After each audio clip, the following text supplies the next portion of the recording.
विधानसभा चुनाव की गतिविधियां तेज हो रही है। प्रत्याशी अपनी अपनी तैयारियों में जुट चुके हैं। इस कड़ी में आज आजाद समाज पार्टी व जननायक जनता पार्टी की संयुक्त प्रेस कॉन्फ्रेंस रखी गई, जिसमें उम्मीदवार पारुल नागपाल ने कहा कि अंबाला का विकास बहुत पीछे चला गया है।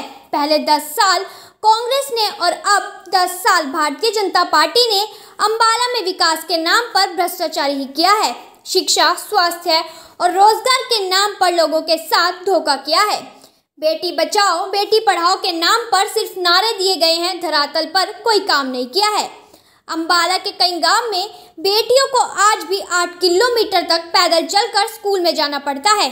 बेटियां आज भी शाम को 6 बजे घर के बाहर निकलने से डरती हैं। पारुल नागपाल ने कहा कि इस चुनाव में हम अपने बच्चों के भविष्य और विकास के नाम पर वोट करें। हरियाणा में आजाद समाज पार्टी, काशीराम व जननायक जनता पार्टी की सरकार बनने जा रही है। सर्व समाज का हमें पूरा सहयोग मिल रहा है। जैसे ही हमारी सरकार सत्ता में आती है, हम हर वर्ग, हर समाज के हितों के लिए काम करेंगे। ये संयुक्त प्रेस कॉन्फ्रेंस रखी थी जेजेपी ऑफिस में हमारा अंबाला शहर के अंदर। तो ये हमारे जो पार्टी के कार्यकर्ता, जो आज हमने एक मीटिंग कल रात को मीटिंग ली थी और दोनों पार्टियों ने मिलकर जो हमारा गठबंधन हुआ है उसके तहत हमने जो रणनीति बनाई है, तो उसके तहत एक प्रेस कॉन्फ्रेंस रखी गई थी।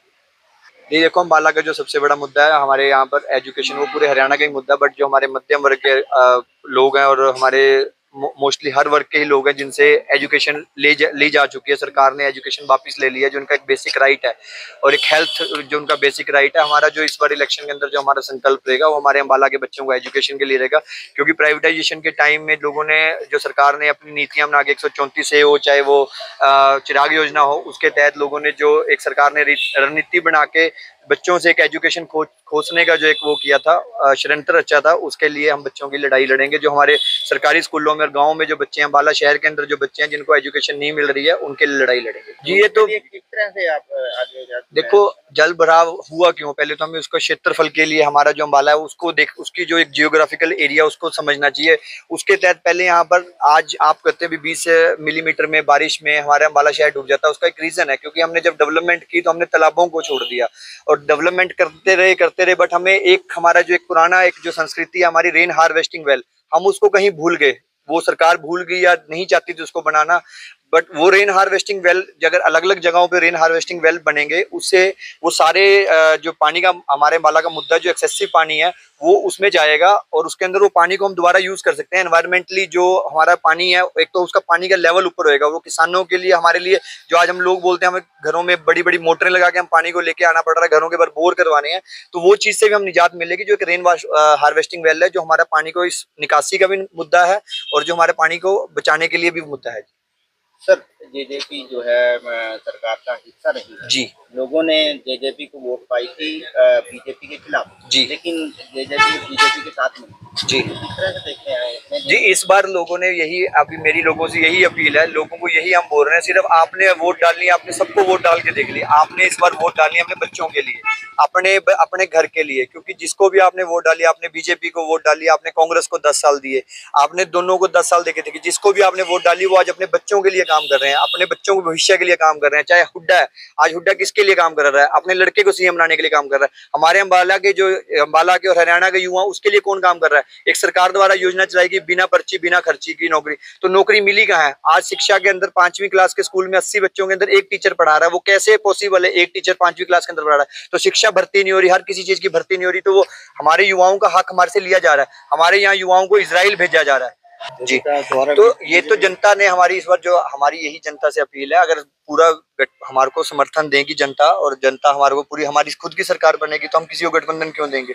और सरकार बनेगी, जो सरकार हम जो मुद्दे लेके आ रहे हैं, जो दुष्यंत जी ने पहले भी काम करवाए हैं, पीडब्ल्यूडी मिनिस्ट्री में रहते हुए काम करवाए, हमारे अंबाला शहर के अंदर काम क्यों नहीं हुआ? तो उसके आप उसके पीछे गहराई में जाओ ना, उसके पीछे कौन था, उस काम को रोकने वाला कौन था? अगर कैंट में आपसे 5 किलोमीटर 7 किलोमीटर दूर जाके काम हो सकता है, तो अंबाला शहर के अंदर क्यों नहीं काम हुआ?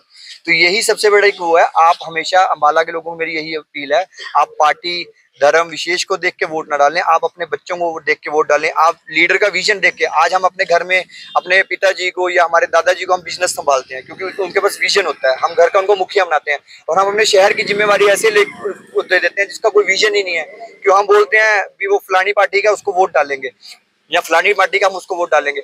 आप जिसको भी हमने वोट डाली, हमने 10 साल कांग्रेस को दिए, उसने अपने अब जो युवा विकास किया तो अपने घर में विकास किया, अगर नारी विकास किया तो अपने घर का विकास किया। आज हमने कांग्रेस बीजेपी को वोट डाली, ठीक है, तो बीजेपी वालों ने क्या किया, अपना विकास किया। अंबाला शहर का विकास कहाँ है? बेटी बचाओ बेटी पढ़ाओ के जो चौक बनाए गए, धरातल पे बेटियों को क्यों नहीं पढ़ाया गया? आज भी देवी नगर की मेरी छोटी बहनें, मेरी जो मातृशक्ति है, वो एक रिक्वेस्ट करती है सबको भी, वहां पर स्कूल नहीं है तो स्कूलों को क्यों नहीं वो किया गया, स्कूलों की आगे क्यों नहीं गया? वहां पर आज भी आप धरातल पे जाओ, वहाँ स्कूलों में वही नहीं है। आज सेकता बिशनगढ़ की बच्चियां आज भी 8 किलोमीटर पैदल चल के जाती हैं, उनके पास सड़क भी नहीं है जो एक बस लगवाई जाए। अभी ये राज्य परिवहन मंत्री बने हैं तो इनको 4 लेटरें दी हैं गाँव वालों ने, तो इन्होंने तब उन बच्चों का नहीं सोचा। बेटी बचाओ बेटी पढ़ाओ कागजों और अखबारों में लगा के ही नहीं बचेंगी बेटियां, बेटियों को धरातल पे बचाना पड़ेगा। जेजेपी अपने आप को किसानी पार्टी मानती है जी, लेकिन किसानों के साथ खड़ी नजर नहीं आई। किसानों के हक के लिए वो सरकार में गए थे। अगर 11 फसलों पे एमएसपी दी तो किसने दी? दिखाई हम सब जगह उन्होंने। आप लोगों को किसानों का जो एक मुद्दा है आज जो एजुकेशन, आप लोग अंदर भी यही सवाल था आप लोगों का, जो हमारा एक मुद्दा है उसमें हमारे किसान भी आते हैं, जो एजुकेशन का मुद्दा है, तो वो आप किसानों का जो एक मुद्दा वो हमारा उसमें एजुकेशन भी है, सब चीजें हैं, तो वो किसानों का हर मुद्दा सोल्व होएगा। और कौन से परिवार में मन मुटाव नहीं होता? अगर किसानों की पार्टी हमारे भाई हैं, जाके मनाएंगे सबको। कितनी सीटों पे जीत के दावा करोगे? जी हम तो सरकार बहुमत में सरकार बनाएंगे, दुष्यंत जी सीएम होंगे हमारे अगले हरियाणा के।